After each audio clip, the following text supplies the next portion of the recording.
with myself, Hopeful Attempt, and my wonderful co-host, HippieGhost, and I'm really Hello. hoping that the music this time is going to work properly and wonderfully, because that would be nice, you know? Mm-hmm. But in case you haven't been here before, Storytime Chit-Chat is when I discuss the recent chapters of my story When Souls Awaken, which is posted free on Tapas and Wattpad, and you can get the original version a week ahead of time, a week ahead of schedule on Patreon. And same kind of deal for my co-host here, HippieGhost. Um, Woo. HippieGhost talks about their own content as well during our little storytime chit chat because we both write, we both have fun, la di dee la di da. Oh Hope yeah. hope you guys enjoy my royalty free music that I found. Heyo. Woo-hoo. Hey there, Z. Thank you for joining us right off the bat. We appreciate Oh that. yeah. Thank you very much, Z. But as you see, we both got our avatars. We're so fabulous. Ah. And we got Look at me go. a wonderful hippie ghost up there, and I figured out how to do it so it mirrors my movement, so that way when I go, oh, let me go that way to gesture to that side, I don't have to, like, my dyslexic ass isn't trying to, like, yeah. Yeah, you don't have to like try to figure it out. That's pretty nice. Yeah, right. So as I said, tonight I'm discussing chapters 21 through 23 of When Souls a working souls a working for me. That's how this works, right? Yes, it does. That is exactly how it works. Good job. So, Very proud. Z, since we have you in the chat and you're listening in, can you give us, hey there, Shadow! But can you, All right. let me know if you can hear the audio well enough, like our chat and the music? That is nice, Shadow, that you got a good, Yeah, that break. does that worked out pretty well. Yeah.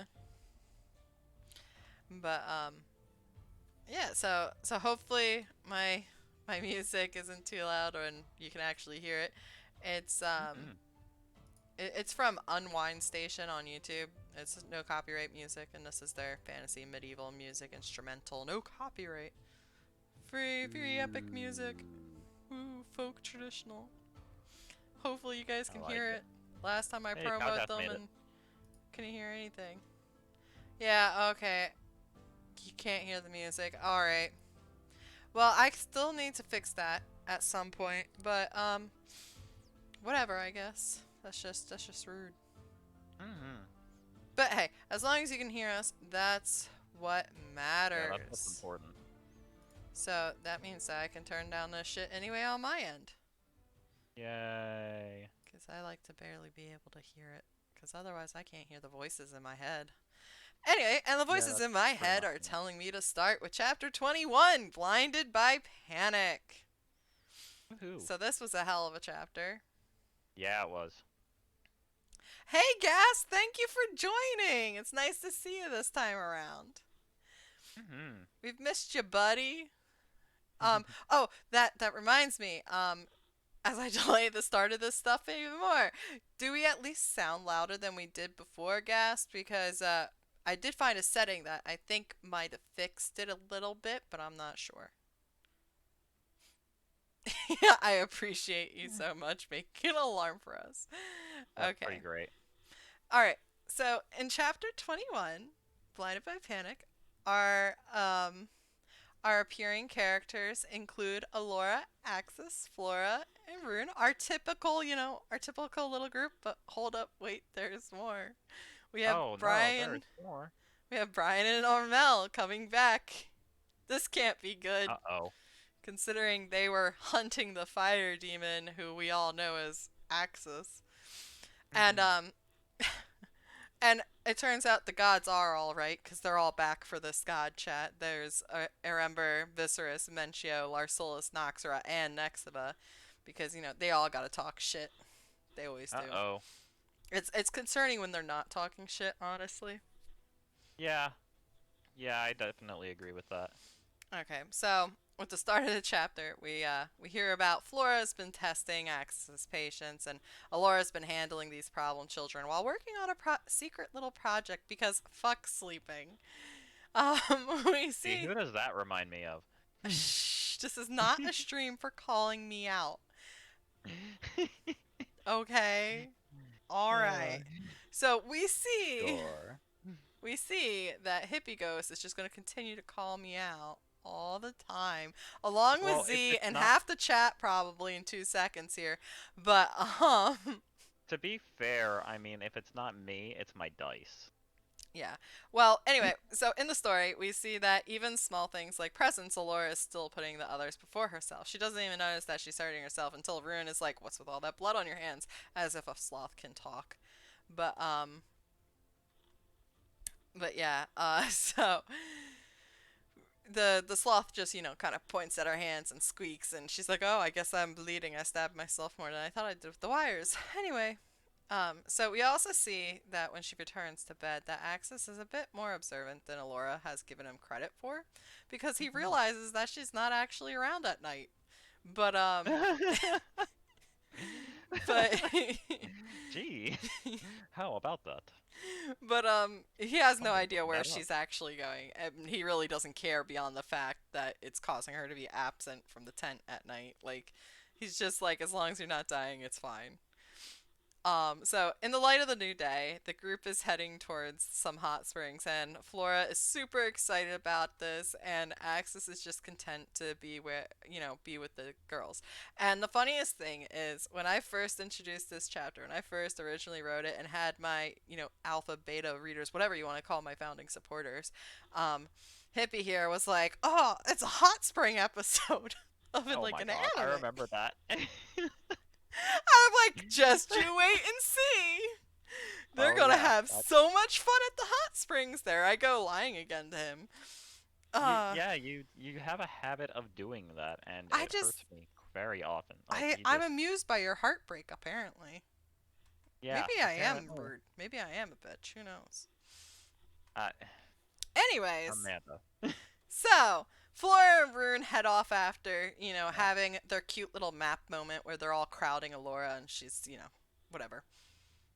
Ruby did. Ruby! Welcome, Ruby! I'm glad you made it tonight. It's Woohoo. super happy to have you here. Super happy to have you all here. I love you all so much. Oh yeah, I'm glad to see such a full chat room right now. This is pretty This is great. so exciting. It I'm really so is. excited for like my 4 people. 3 to 4 people. But yeah, so they have their little map moment, and Al and as Flora and Rune run off ahead, Al has a chance to have a moment alone with Axis, and she presents him with the necklace because she remade the necklace that he broke through melting because anger issues and people hit Alora, and he was very unhappy about that. But this is just such a touching, heartwarming, and healing moment for Axis, and he finds all of his faith in humanity until I ruin it before he can kiss the girl. F. So Alora realized what was to come as soon as she heard Armel's voice, and she tried to get Axis out of there like as soon as possible, while Brian is just trying to be a good boy and tell Alora to get to safety. But trigger happy Armel is just like zippity zappity, fuck your happity, and uh, Oh my god. and it's at this point that in the God chat we have Erember taunting Alarsolus, and Viserys is like, "You watch, that boy can be redeemed, and he doesn't need to die. Why, my druids got this shit, but I fucked that up for them too. So Hmm. F. There was a lot of pain. Oh yeah." Quote of the year. I love it. Thank you.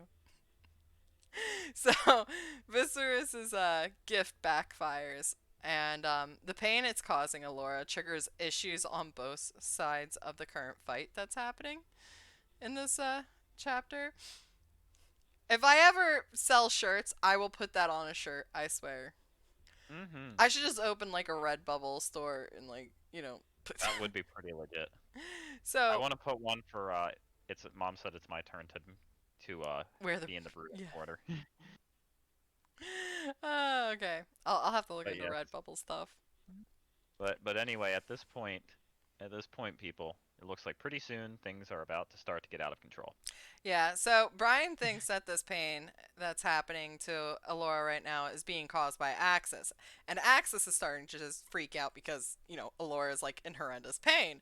And he loses it after Alora gets attacked for her attempt to protect Axis. Remember, Armel here is on a holy mission given to him by his goddess as far as he knows. And what he knows is that, Axis is apparently a murderer and Alora probably has Stockholm syndrome or some shit, but we know it's Rip. not that simple as that for poor Axis, and Alora we know does not have Stockholm syndrome. She is willingly adopting people with all Hmm. the issues. Um Yeah, she is. yeah.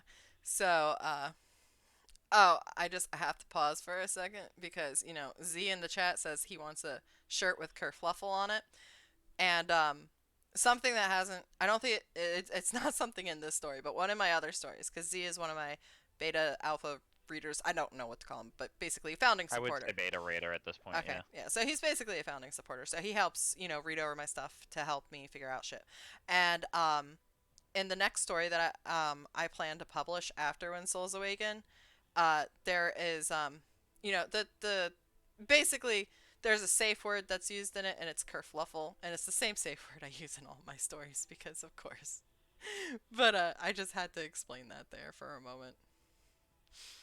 Uh, A beta raider, he is a master at it. Oh my god. good job, Ruby. I'm so proud of you. That was pretty great. Uh, so anyways, back to the chapter. Hmm.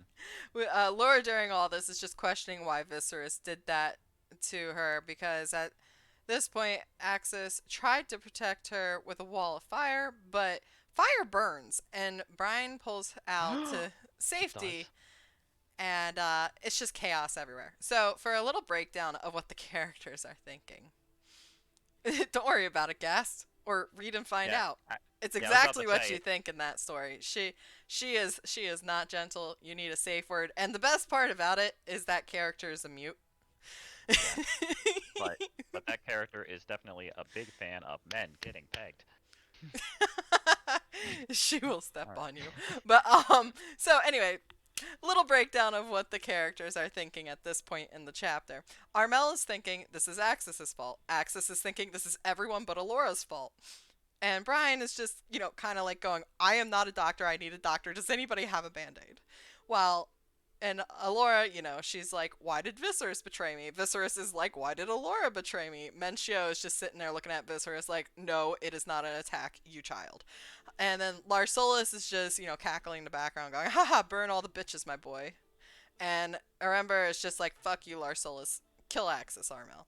Because, Arember is just trying to solve shit. Given the like context of like just the chats alone, I'm just imagining that like if the fight were to go on for any large amount of time, that the two of them would have started fighting, and I hate ship it, just You like hate shipping Larsolus and Arember? yeah. The Phoenix and Weather thrown together. Ha! That rhymed! I like it. Ba-dum-bump. Okay, so I after love it. all this, Alora's just like, fuck this, sorry, Brian, but you're my hostage now because my morals are whatever the fuck my friends need them to be to survive. And Mhm. this is where Flora inconveniently comes back to check out what's taking so long, and she hears lightning and whatnot. And so she becomes Armel's hostage to counter Alora's hostage, and this is a big fucky wucky on Armel's side here, considering that the hostage he has just decided to take houses the Guardian of Hell. So, and I just have to say, Z, you're right to an extent. But anyway, so after that, after Laura, so panic takes hold of Flora, and it catalyzes her using Usko's ultimate power, so to speak. If you're gaming, friendos. Mm. Um, so it's basically triggers her ultimate. And Noxera is just so happy to see that Flora wasn't a loss of a choice on Usko's part because, she's talented enough to use this shit. Mhm. And that is right. Lars does get very sad and pouty. Um, Rip. and Larsolus is trying to come to terms with the fact that his favorite toy is probably going to die here. And he's realizing that Axis might have been a bit more than just a toy to him. because it's a shame that it's like Phrasing. You know what? That's fair because you're a pervert. Um, FBI, open up. you sluts. I am. But anyways, the chapter ends with Nexiva promising to perform her duty while wishing death upon Larsolus. Because, yeah, Nexiva is just so salty, but she's still gonna do her job of guiding lost souls to Sanctuary or wherever there should be. And remember, Nexiva is just so mad about this whole mage era because she's like, everyone's going to be a lost soul now because everyone's souls are being changed and, they're getting thrown into situations that are beyond their control. So anyways, that leads us into chapter 22, A Light in the Dark. Yay, the all-consuming darkness. Ooh, because we're going to have fun here. So much fun. So, for appearing characters, we have Axis Alora, Luna Norma, Alora's Nightmare Slaver Guy, Rune, Sanakuro, an unconscious Flora, and some unknown entity as well. In God Chat, all we got is Mentio, because Mentio's there. Because the God of Knowledge is getting nosy. So the chapter starts out in their nightmares that are induced by the all-consuming darkness. And it starts out with Axis's greatest fear, which is pretty straightforward. He's terrified of intense pain and being voiceless. This is rooted in the fact that, he was sacrificed 157 days ago. That's right, people. I've been counting for every day since I started this story. It's actually really sorry, I was just gonna say go ahead. It's actually really funny because like when in the original document that was shared, like that I had read or that she showed me, there's actually little notes saying how many days have passed, and it's pretty great. So she puts a lot of effort into this. So it's been a bit over 5 months since Axis was sacrificed by his father at this point. And fun fact for my readers, this story is planned to end on day 5110 of the Mage Era, which means the story will cover the span of about 14 years. So we got lots of content still coming. We are moving into chapters that has some time skips and whatnot. So we're going to, not all the years obviously are going to be like spelled out for you, but there's going to be some time skips.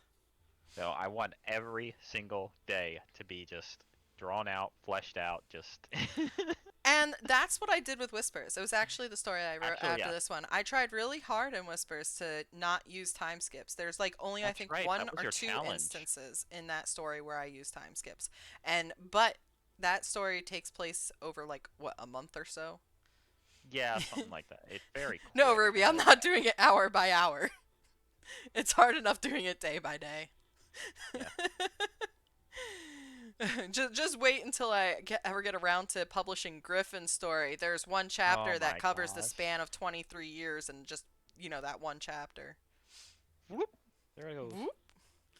Whoop. Whoop. That would be an interesting challenge, just to write a story where you post one chapter a day and each chapter covers one day. Oh, God, yeah.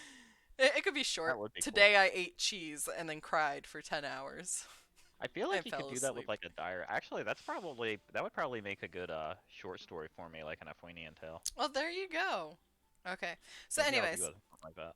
Back to the track that we like to bury and lose. Yes. But I'd much rather lose track and talk to all my wonderful people here than stay focused, because I love somebody you guys.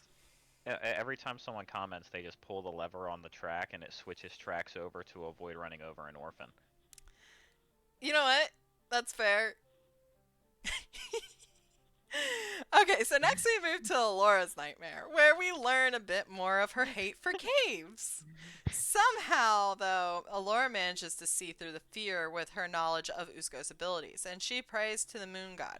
And being the benevolent and curious god he is, he can't help but check out who's managing to be sane in the all-consuming darkness. Once again, Alora is putting Axis first, and then when the god leaves, she asks for the nightmare to just kill her. Like, she asked the god to, like, not even bother trying to save her. She's just like, go save Axis. And he's like, what, Mm. you not worthy of it? She's like, bitch, I said go save Axis. Did I stutter? Oh my I god. mean, she doesn't say that, but could you imagine? Oh yeah. No blame on. If it's blame, it's No, loving blame. I promise. it is. It's very loving blame. I can't tell you how we just sit there and we're like, do you think Ruby's gonna comment on our stuff today? Oh my god, yeah. It's great. It might be weird, Ruby. but and like, Yeah. oh, has Z commented on our stuff yet? Like, we're so comment starved. It's funny. Oh god, yeah. It's I pretty amazing. I just love it so Also, if much. my avatar starts looking away, it's because my cat is like wandering in here, and I have a feeling he's gonna start meowing at me. Uh, He's gonna start like climbing up on me to try to like get my attention. yeah. Anyways, so Axis then ends up, being saved from his nightmare, and once he's free, he realizes he almost killed Alora. And he kind of freaks out, and he runs away because he just can't keep hurting her, and his trauma, his panic, he makes him think it's best if he just leaves her there, even though, he's leaving her to die, so to speak. But, Rip. but that's okay. Alora's a little too hard to kill, apparently. Next, next Alora comes to though somehow, and Rune with Rune squeaking at her, and Alora is pretty broken, more broken than is Lidon at this point. And she prays to Sanakiro, who's already got a soft spot for the girls, So he comes and helps, and he does, and grants more than just her prayer. He picks them up basically, and it's like, I got you guys. Don't worry. So the chapter ends with Menchia showing more of an interest in Alora, and she has only and it's revealed that she's only prayed 3 times in her life, and that's including like little bullshit like mentions of like "Go God help me" or some shit like that. Like she doesn't Mm-hmm. even do that. Nope. And 2 of these prayers have occurred in this chapter alone.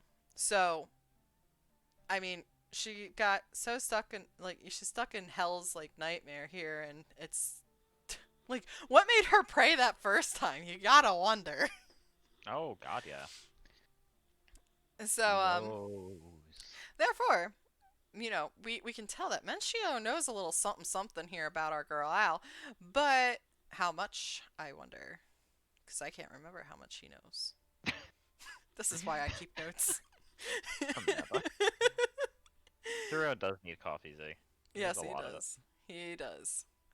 And I have a wonderful question in regards to Kira's coffee that I can't wait to get to. But first, we need to finish up and go over chapter 23, Fissures in the Beam. Ooh. Which there is another chapter later on called The Beam Still Stands. Because apparently I wanted to make, Ooh.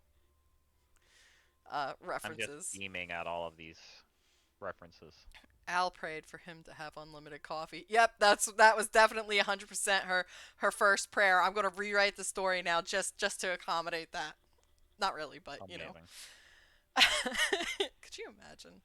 It's Oh just god, yeah. it's just a parody of this story, and it's all about Kuro's coffee. I feel like I'd it read should it. be from the perspective of Kuro's coffee cup. All it does is just hear a lot of sighing and see a very upset god that sometimes has a double Oh chin, god, I he's guess. lifting me again. Oh god, the torture of his lips. It's gonna turn into some weird ass hentai. An ASMR, just hear it. That's You're whispering, and I'm only getting like bits and pieces, and they're just like syllables that make no sense. the sighing is slowly getting closer. He lifts me up by my handle. He pauses. Something is off. I better be quiet. Oh god. Z is Alright. right though. Lots of grunts and groans and damn it, Aloras would be That is the correct. thing. So, anyways, chapter 23, Fissures in the Beam. So, the appearing characters include Flora, Kuro, Alora, Yuka, who is a newbie, Ooh. Darlene, not named in this character, but we will see her again, Mhm. and Alanis is also in the chapter, which Yeah. So God Chat, Which you didn't put in the storytime chit yeah, chat little sheet thing, and it threw me off. yeah, but he is there. So in Speaking God differently. Chat, we once again have some chatty ass gods. We got Luna Norma, Noxra, Arember, Vesutio, Mentio, Asarior. I love Asarior. Mm-hmm. Gratianon. I love Gratianon. And Sano Kuro. Gratianon is just such a shit, and I adore him. It's He's great. great. He actually becomes a fairly prominent character, and it's just he's a treat. He's got like he's got anime child sidekick energy. So the chapter starts out with Flora and Kuro spying on Alora, and it becomes quite clear that Alora has been struggling a hell of a lot since the ordeal, and it's been about a week since the incident. So, Mhm. Alora has not been good about sitting still either. She's not very good at sitting still and recovering, but that's Al for you. We all know that. And it's only going to get worse. But Flora has been helping out Yuka, who is Alanis' daughter, with deliveries. We see little sparks between Yuka and Flora of like a possible future romance between the Ooh. two. But I mean, they are still pretty young at this point. But there's a possibility there. And with the teasing, we see it with the teasing Yuka does, and the flustered results that Flora gives. Um, and on their way back from deliveries, because they were kind of told to go do that to get them out of the way. We come across the first big scene of fear-induced discrimination against mages, where a man is ready to kill a teenager who is Darlene, because she is a mage. And of course, Alora is standing in her defense with Luna Norma asking why she never tries to help herself. And the moon god reveals that Darlene is one of his followers that he gifted power to. Flora also gets involved, but only once the man goes to attack Alora. And Flora manages to restrain him and the man tries to, instantly tries to turn the crowd on her as well. This is when Alora cuts in and calls the gods out on their bullshit, and Larsilus feels attacked. He's like, I Ooh. can't help but feel this was aimed at me because it was, and Mhm. and Rip. Noxra is super offended because they were both definitely being attacked and called out here by Alora, but Arember is like, no, no, Alora has a point. I'm just So imagining that scene, the crunk scene with the freaking yeah, devil. Just it has he's that got a point. energy. Mm-hmm. So Alora's little speech also throws the gods into turmoil because she mentions the possibility of war. She's like, it's going to happen, and everyone is like, hold up, can she see the future? And they all check with each other, but none of them but none of them has made her a seer. And Menchia is like, Al is right though. And the reason this throws them so off is because this is like what the second time that the gods have tried to give her power, and they're like, wait, if she was a seer, then that's why. But none of them have either that or someone's lying. Who knows? But Ooh. ooh. And anyway, this bit of conflicts though is ended when Daddy Kuro puts everyone in their place with a stern talking to. You actually used the term Daddy Girl. Oh my god. And even though the townspeople do not know that Kuro is Santa Kuro, there is a passive magic at work that keeps them from questioning his command over the town. And of course, with this little bit, Asarior, the goddess of sanctuary and Santa Kuro's wife, has to tease Santa Kuro for being so protective. I love a Soriar. She is a wonderful treat. Mm-hmm. After this bit, we have Alora begrudgingly taking Flora and Yuka back to the clinic, and we get a little bit of exposition about Asa Rior because Flora calls her Asa Rior or something like that, and Mm-hmm. I still laugh at that every time because Oh I am a yeah. child.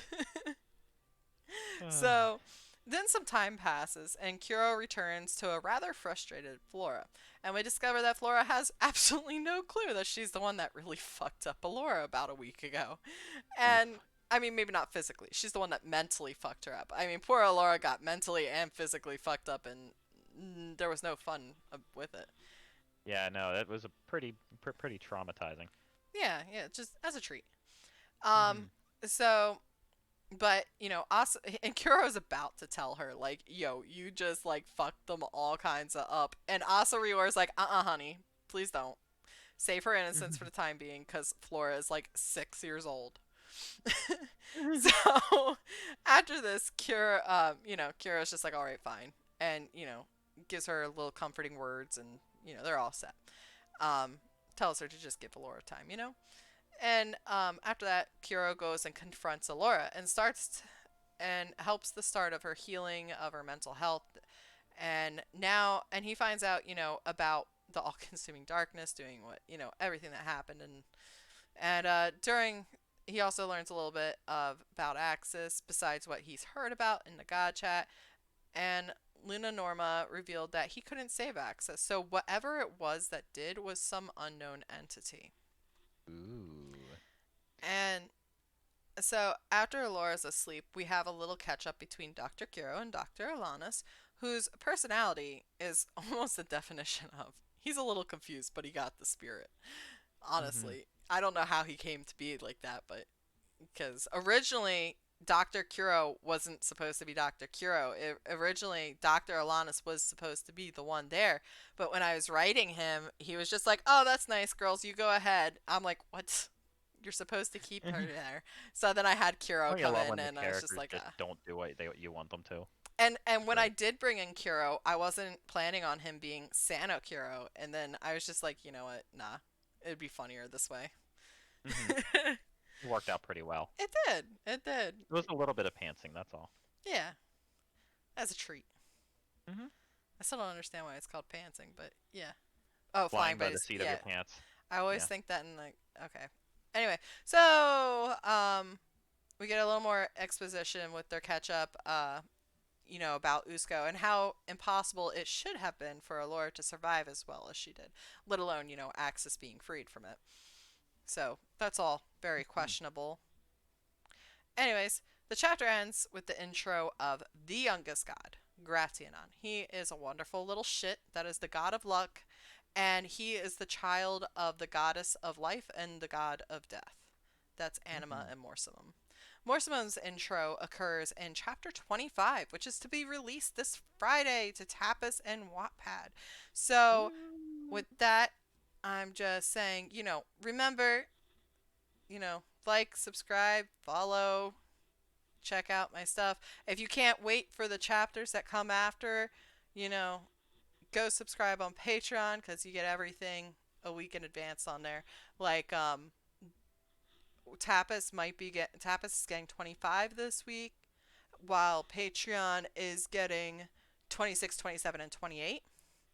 And chapters 26, 27, and 28 will be released the following week on Wednesday, Thursday, and Friday because they're all really short chapters. Yes, But and I try to post somewhere between 6 and 10 pages of content. It doesn't always work out, but I try. you So do yeah. good. Anyways, so now and as you could see on Oh, that little promo thing, we also got all of HippieGhost stuff too.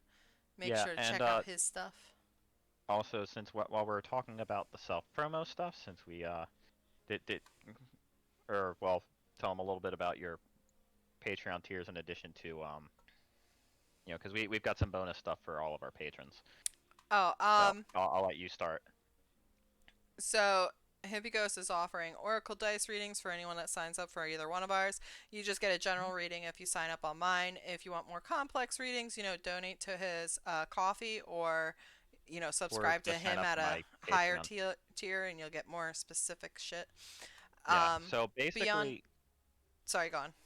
I was gonna say, so basically, if you sign up for the $5 or the $3 tier or higher, which $3 is the lowest tier anyway, then you get a basic reading from me. If you sign up for the $10 tier or higher, it is reading about a specific question you might have in mind.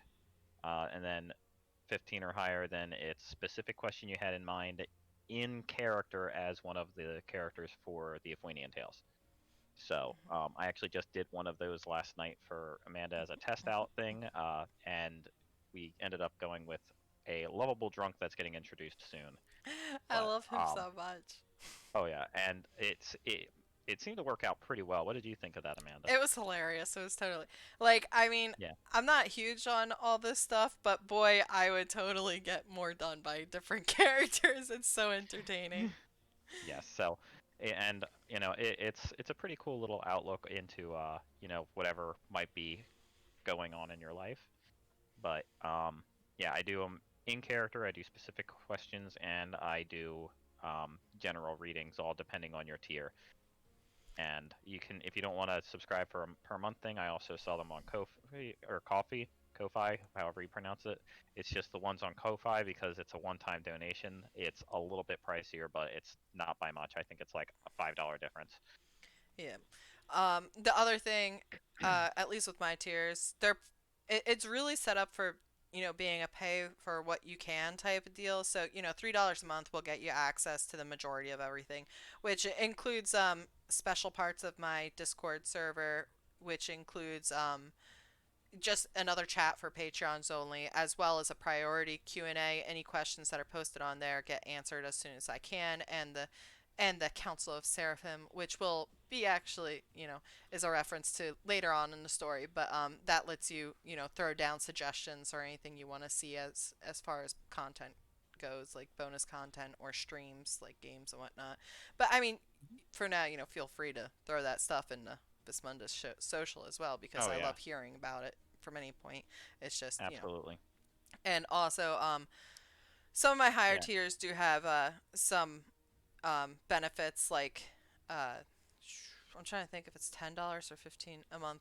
Either way, at one tier you gotta go look and see I them think all. it's But 15. You get the commentary edition. there's the commentary edition where I basically release it in parts. I'm doing it like the first 20 chapters is like the first part of it, but there's comments throughout, and you can add your own comments, but you can get my commentary on chapter by chapter, and it ranges anywhere from, this stupid moment to now this is the actual character development moment. Yeah, exactly. It's sporadic. And if you're feeling a little crazy and you really want my attention, if you to take one of the higher tiers, like I think it's like the $50 tier, I will write you a one shot in Vismundus. I can't get like we'll have to like discuss what you want to see, but I'll write you your own little one shot that's not canon. And Hmm. and then somewhere between that tier and the lower tiers, there's one where if you if you subscribe for that amount, you can die in my stories. Happens once per Yeah. story. You'll have a character that dies named after you. But Hmm. anyways, I think that's Rip. you got anything else you want to add? I'm trying not to drown in Um, promos here. no, the only other thing is that mine's basically set up the same as hers. I don't have a commentary edition on mine, but everyone gets my Patreon content a week ahead of Tapas. And right now that's pretty much all I have. That in the Oracle readings. And only So two other promo things I really wanted to throw out there tonight was if you're on Tapas and you want a really cool comic to read that's like Oddworld, or it's got mushrooms and stuff, really cool world building stuff, go check out the Calamitous Adventure Misadventure. Oh my god. I will put it up there. I swear I'll get it right. I don't know why it trips me up every fucking time, and I'm so mad. oh The yeah, Calamitous Adventures are, I'm going to post them in the chat for people. And the other there one you is go. Monsters. Yeah, I was So, gonna suggest Monsters if you didn't. That one's by El Crow, and that one's really cool yeah, too. they're both really good comics and just absolutely wonderful. The Calamitous Misadventures. Is it Misadventures? Because I always want to. Yeah, It might Calamitous have been, yeah. Misadventures of Oscar. Because I always want to say the Calamitous Adventures, and it's just slightly wrong. So there's Mhm. the link to that one, and I'll have monsters in a second here. But either way, we're moving on to the question part of Yes. uh, So of Storytime Chit Chat. The eighth. I still can't believe we're at the eighth one already. yeah, that's pretty crazy, right? So Yeah. yeah. So these questions, most of them are curated by our patrons. We have a couple that are curated from the general chat as well, but Hmm. we make sure to give the Patreons the priority with answering questions. The difference is that at least with my channel, those that post them on like on my Patreon founding supporter spot, they get the answers instantaneously, while those that aren't have to come watch the stream to get the answers. Yes. So that's really the only difference. And there's the Monsters comic. It's Perfect. Monsters is great if you want to read some high school drama with a Oh hate yeah, ship. and there's a lot of it. Yes, there's going to be a hate ship, and it's going to be I'm great. so excited for this hate ship. Me too. They already hate each other so much. It's going to be perfect. They're so salty. Mm-hmm. Anyways, Right. that's for if you want comics to read instead of novels. I mean, hey, they support us, we support them. We're all friendos. Exactly. All right, question All right. time. So, are you ready for question? Okay. Yes, that's it. That's a yes then. So, I'll read them out. You answer them. Here we go. What is that? What exactly is Usko's shadows made of, and what does it feel like? Well, I I'm really no wish you would correct scientist. grammar in these questions. I'm the. But how else will I be entertained during this time when you try and read them? When I try to flub, yes, thank you. You're welcome. It's fun watching you squirm. Anyways, as any good scientist would tell you, the shadows are made of darkness. And they feel cool to the touch and soothing if you're their friend, like Flora, or one of Flora's buddies. If not, they kind of feel like that moment where you're like trying not to think of that nightmare you just had that had you wake up in a cold sweat so that way you can go back to sleep. You know what I mean? Yeah, I get. That's what they I feel don't like. even. I didn't even see my last one of those. It was just constant, like asleep, awake with a cold sweat, asleep, awake in a cold Oof. sweat, and it was like, Maybe you're just yeah, sick. maybe, maybe I'm dead. Maybe this is like my purgatory, just being stuck in this little box with as a little anime girl. We're we're all dead inside. Yeah. All right. So, does Kuro's wife live to embarrass him? She I almost said loves. live to embarrass him. Yeah, she loves teasing him. And out of the gods, they're probably the most sickening or sweet couple out of them, you know. And but my favorite god pairing still though is Morsamum and Anima, which death and life. They're my favorite god couple, pantheon I couple. I always love it when you say Morsamum and Anima at the same time, and it's because of the name of a legendary weapon that's going to show up later in my stories. I know, it's really Which funny. happens to be named Morsanima, but I'm Yeah, not we going to say both use anything else Latin about that one. roots here. Yeah. We're both using Latin bullshit. I Okay, can't wait for Morsanima's appearance, though. It's great. All right. next question. So why does Axis always reach his highest moments only to have the worst of luck and fall back down into his darkness? Because I'm a bitch. But no, from a writer's perspective, it's his character development kind of needs a detour for Alora's character development to go right. Because when I have an end goal, character development goals, and no idea how I'm getting there, so I create and tailor events to push their character development to guide them to the end goal. So, All right. So this next one is actually pretty funny. Lars has a heart? I thought he was a supreme playboy.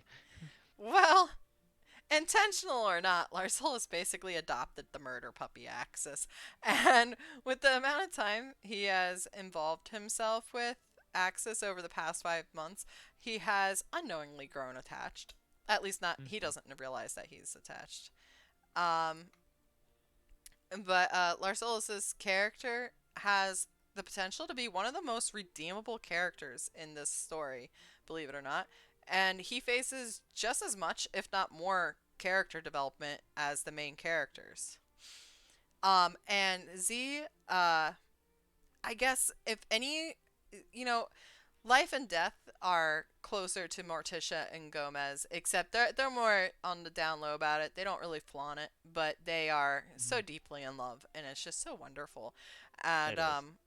where I guess Asa Rior is kind of like a puppy love puppy. She's like a little happy puppy of love for her Kuro, who is just like who's like that scarred up dog Brutus from that comic. If you've Oh seen my it, God, I love yes. that's Pixie and got Brutus. Kuro. Yeah, Pixie and Brutus. That's got Kuro and Asa Rior vibes to it.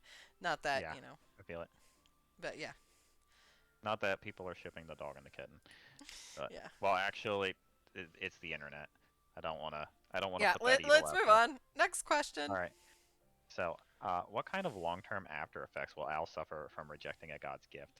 So it's not really clear at this point yet, but for now, she does not have Viserys's favor anymore. Luckily for her, though, Viserys is not a spiteful god, so she's probably going to be okay with the way things have gone, especially with Mencio, being like, yo, bitch, chill the fuck out. She has a Mm. choice. All right. Next question.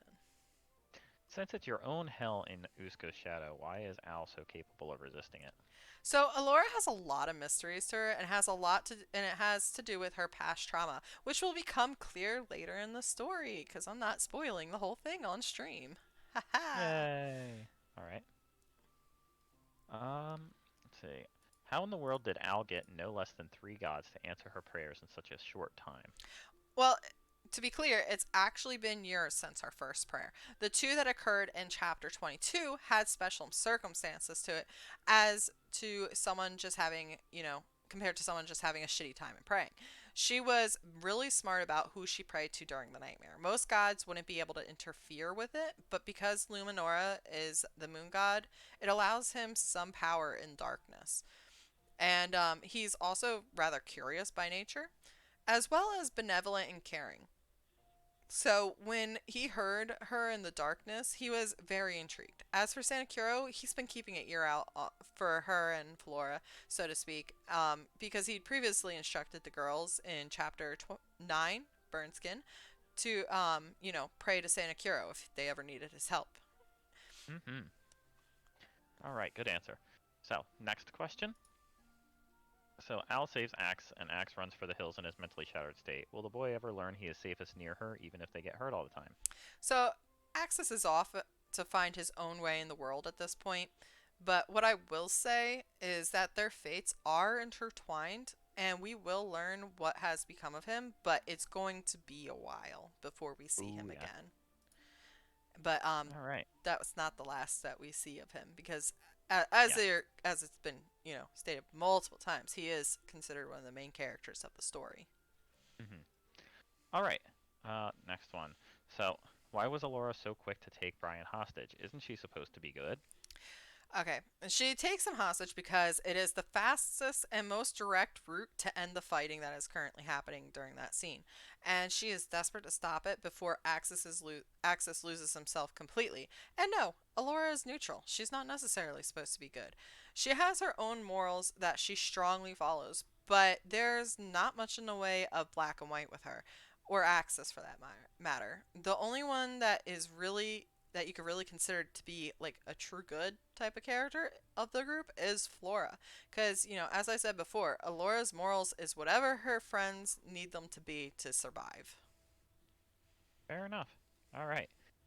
So, speaking of Flora, when did Flora show up? Did she hear the fighting and come back to check on things? Yes, she showed up after, shortly after Brian was taken hostage.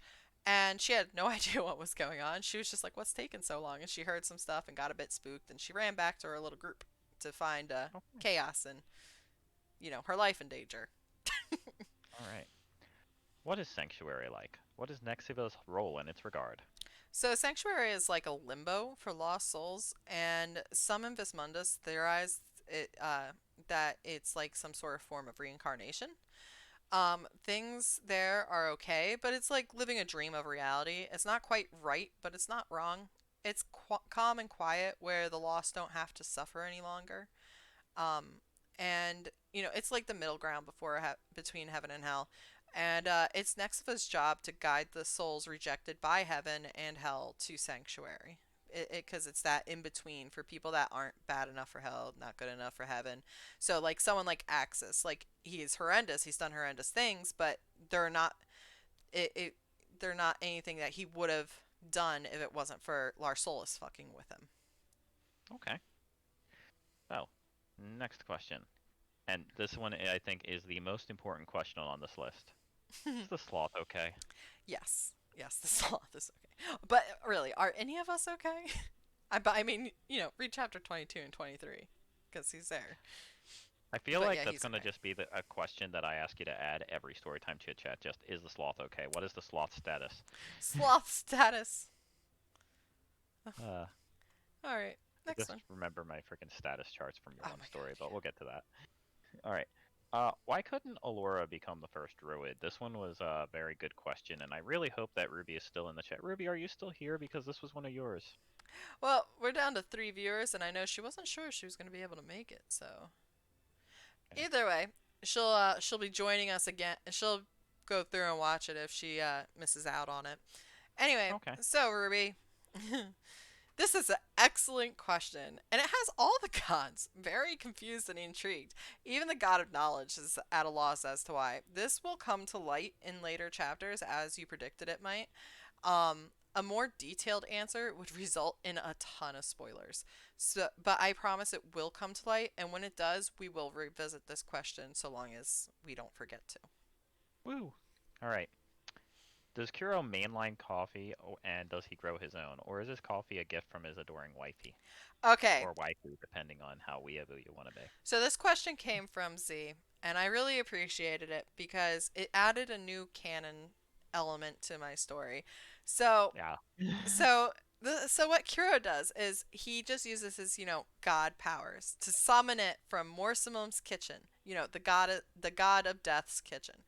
And in the gods of death kitchen, Anima, the goddess of life, makes the coffee. However, back in Sanctuary, Asarior grows it.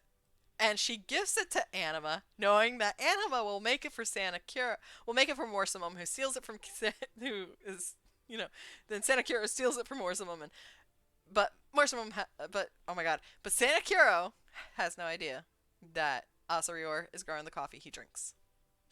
Yes. It's all Very good. very. I figured it was, all very, Very convoluted, but I love it. yeah. So he summons it from recap, comes from Morsimum's kitchen. Anima makes the coffee. Asarior grows it, and Cura has no Ooh. idea. That's perfect. All right.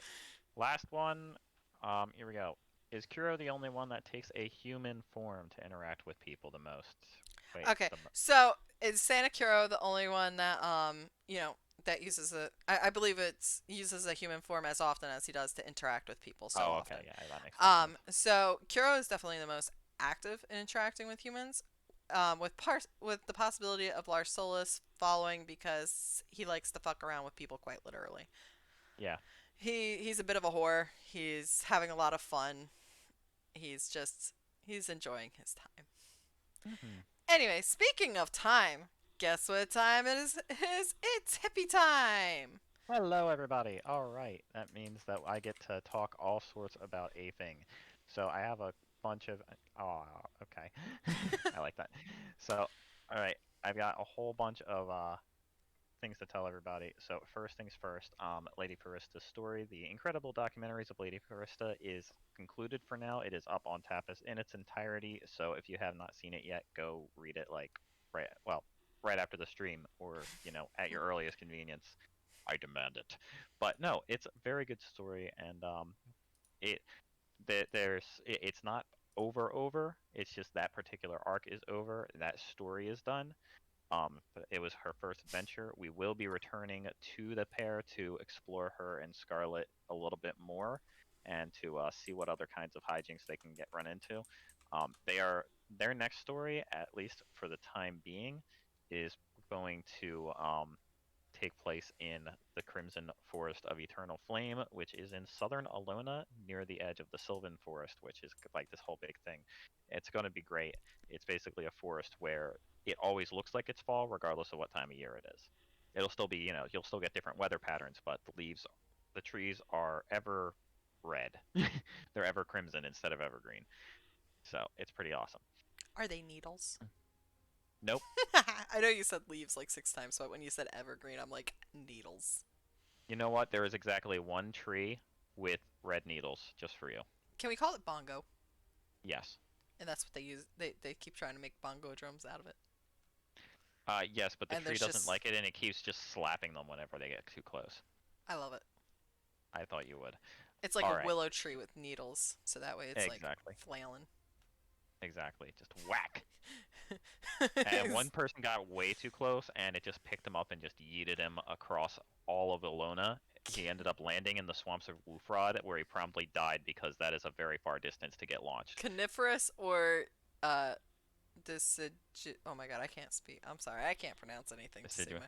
The answer, well, Oh, most of deciduous. them, Deciduous most is of a them, C. they would normally be deciduous, yes. So, but bongo, the ever crimson needle tree is actually both coniferous and deciduous, and it absolutely makes sense. I love how I was so thrown off by that spelling. Yeah, I swear I am not that stupid it's sometimes. disingenuous. Well, to be fair, it was very weird spelling. All right. So next little bit though. So speaking of Crimson, the next story, short story that I'm doing is going to feature the crew of the Crimson Tempest, our favorite pirate ship from the first story, Finding Work. So that means that Arya and Cherry are both making comebacks, and so is one of Z's favorite characters, Brune. She's going to take Duh. part. Uh, yeah, she's going to take a role in this as well, but it's going to mainly focus on a character that has yet to be introduced, whose name is Ezra Aleo Ignis, I love and Ezra. oh, he is just so great. Why do I love It all your is depressed characters? because we're depressed. Okay, checks out. But yeah. So Ezra was actually based on folk punk. Well, not based on. He was loosely inspired by one folk punk artist I like called Pat the Bunny. And there was one line. If there's one line of his that describes Ezra's life, it's the good don't die young. They just haven't had time to f up the same as the rest of us yet. And that's pretty much his outlook on life. But he's going to be appearing and he's going to be the main character of that one. I'm really excited about it. It is also going to be the last short form story that I do for the Aphuanian Tales for a little while, if only because the next story after that is going to be my first long term story, and that one is called The Fell Wren. If anybody has not finished reading the incredible documentaries of Lady Forista or The Shopkeeper, Wren actually appears in both of those stories. I've been kind of hinting at his presence.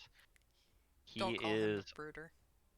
yeah, do not call him a brooder. That you don't want to do that. You'll just piss him off. But so the Fell Wren is one of the most dangerous people in all of Athing, and there is very good reason for that.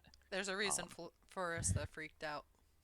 yes, there is a very good reason why Forista freaked out, and there's a very good reason why his response to her just going, "Are you the Fell Wren?" He just went, "I should go," and just kind of pushed her out of the way. But yes, this story though, I am going to warn people, it's going to hurt. My story's going to hurt too, but it's already Yes. been hurting you guys, so. Um, most of my stories are lighthearted and everything. Ren's story is still going to have a lot of that humor that I like to throw in, but there is going to be a lot more pain. And it's not the, somebody died pain, it's more of the emotional pain. Although there are going to be deaths in it. So, you know, look forward to that. It will also feature cameos of characters from other stories along with some histories. This one is going to be released episodically until it is done. Depending on how long it goes, though, I might throw in like an intermission of a short story or something if I get like, creative, or if we just need a break from them for a little bit. Although if I do that, it'll be in between like, major chapters. So, because I don't want to just leave people on a cliffhanger. Hmm. All right. I also have some questions that were sent in to me, so I'm going to go ahead and give the floor to you, Amanda, so you can ask them. I like floors. They're so supportive. They Anyways, they are. I so, really like what? floor time, where I lay on the floor and disassociate for a while. I do that when I'm drinking. So, what inspired Fori and Scarlet? Okay, so Ha! first I and know that Scarlet, answer. yes. So that is because First and Scarlet were suggested by you, Amanda. Yeah. Um, so Amanda gave me the idea for a researcher to explore the world and to be very invested in her efforts. The idea was to kind of give readers an idea of what the creatures and places of Athing would be like, while focusing pretty much on the natural environments and the magical creatures that roam around. Flora was meant to possibly get a crush on her mercenary if she'd ever noticed more than her work. She was supposed to be a lot more, I Dedicated. guess, ADHD and dedicated. I mean, she's still very dedicated, don't get me wrong, but it was supposed to be more of a like tunnel vision type of thing where it's all she thinks about. Hmm. And she would notice the crush on the mercenary if she'd ever like notice anything more. But instead, she just ended up being super thirsty right out the gate. Basically, I took the idea of the mercenary crush that Amanda suggested, and she didn't leave it like up. She left it up to me what the gender was, or she didn't specify. So I was like, what would make the mercenary what would be better than a scientist ex warrior ship? A scientist ex warrior ship where they're lesbians. So. Uh, and if you're wondering where I got the inspiration from the idea was, well, I just adore my one character named Ari. And Oh I yes, when I Ari finish is her story, wonderful. I will end up posting it. She is an extremely dedicated researcher to the point that, she's chasing a rare bird. She's just running while staring up at the sky, like chasing after it. She falls off like an 8-foot cliff or something, breaks her, fractures her leg and keeps running Yes. after it. Doesn't even stop. It's Yep. just That limping. that is But that is exactly her. anyways, so next question. Um, also the play on Uh, word. Yes. yeah. No, just go ahead. Okay. Also the play on words you have for us to engage in so inelegantly. Did it take a lot of time to figure out when and where to throw those in? So basically, what this question was asking, because I asked for some clarification, was Forista flubs quite a few times, and there's a few instances where her mouth moves faster than her brain. Like me. Um, yes, like you. Wow, that sounded so catered to. Listen, I'm just gonna go pout now. I I appreciate you very much, and you know what? I have a heart for you. There you go. Thank you. So you're very welcome. All right, so to answer the question though, my characters have a tendency to write themselves. I don't really control what they do or say so much as I give them a personality and like a set of goals, and I kind of let them figure it out on their own. I also give them, traumas and stuff because I like to explore my traumas through my I characters and put sense them through crap. tragedy. Exactly. So, Farista's phrasing came partly from naive innocence and partly from getting flustered depending on the context. So, most of the phrasings have just been completely innocent. Just this is how it happens to be how she said it. She wasn't thinking about it, and Scarlett just kind of picked up on it. This is just because I really like giving Scarlett opportunities to tease her. But the first thing that she really said to Scarlett was because she was flustered. And that was when she said, "No, please step on me, or I mean, walk with me." That was because this was actually the first time she's seen a muscly hot woman in armor, and she just kind of lost all of her brain cells. But in either case, I don't really plan it out so much as I get a feel for when a line like that would be appropriate, and I just kind of throw it in there. A lot of those jokes and lines like that, while there are a couple that I plan out in advance, I don't really know when to throw them in. And there are others where I'm just like, you know what, this is a good line for the time for this line. Mm-hmm. You ready for the next question? Yes, I do. For a new traveler, Fori seems to adjust super quick. Is she just that talented or tolerant of harsh changes? So Farista learns mostly from experience and observation. It's kind of hard for her to learn just by being told something. So the classroom setting doesn't really work for her. Lectures don't really work for Like her. Flora. Yeah, she starts out as very naive, and I make a point of trying to show that bubble. But she's always been passionate, and she does tend to do a lot of self-taught things. She's read a lot of field guides, especially. So she has a lot of the book knowledge, just from pursuing her passions. She just needs a push in the right direction, and she'll excel. She's also very motivated between her desire to chase her dreams and her desire for Scarlet to step on her. Ah. Yes. um. Also, a second part to that question. Is Scarlet just that good of a teacher? Also, did Scarlet start as a big sister type and gradually become more, or was it a deep fascination from the outset she had hid? So, a lot of the big sister stuff at the very least at start is because Scarlet doesn't have a lot of patience for people that don't know what they're doing, especially out in the field. she's seen too many people that just made stupid mistakes that got them killed, and she's heard plenty of stories of that happening. So she starts out very cold towards Verista's naivety for that reason. She really wants her to learn kind of harshly, like, look, you can't screw around with this, and you have to take this seriously. But she also sees her passion and doesn't want to kill the vibe so much. She doesn't want to destroy her dreams and crush them like Verista wants her to crush her. She just wants to try to find a balance. Farista does, however, have a passion for everything that she's doing that Scarlet doesn't have, and I get the feeling sometimes when I'm writing Scarlet that she kind of envies that passion in a way, and she just doesn't really want to bring it out. Hmm. So that's all I had as far as questions go. Amanda, did you have anything like else to ask about, like story-wise, like what's coming up in the future or anything? Or I think that's pretty much it. No, I think that's all we got for Storytime Chit Chat tonight, my Hmm. guys. All Um, right. so that actually turned out pretty nice. It was very nice having everyone here at the start that Mm-hmm. could be here, and I appreciate those that were able to stay. Um, as always, thank you so much to my supporters. I love you guys so dearly. And be sure to check out our stuff and things here and there. You can find our stuff free at Tapas and Wattpad. Support on Patreon, Coffee, or you can. There's also a tip panel on Twitch that lets you do donations. And thank you. I'm glad you'll have more questions for us next time. Yes, thank you, Once Z. again, this Friday, you can expect to see Chapter 25 released on Tapas. It's already scheduled and ready to drop. Um, and then Patreon, we will be seeing chapters 26 through 28. And so we got lots of good content this weekend, this month coming. And once again, the next stream will be on Friday at 10 p.m. Eastern Standard Time. All Um, right. and what content are you dropping on Friday?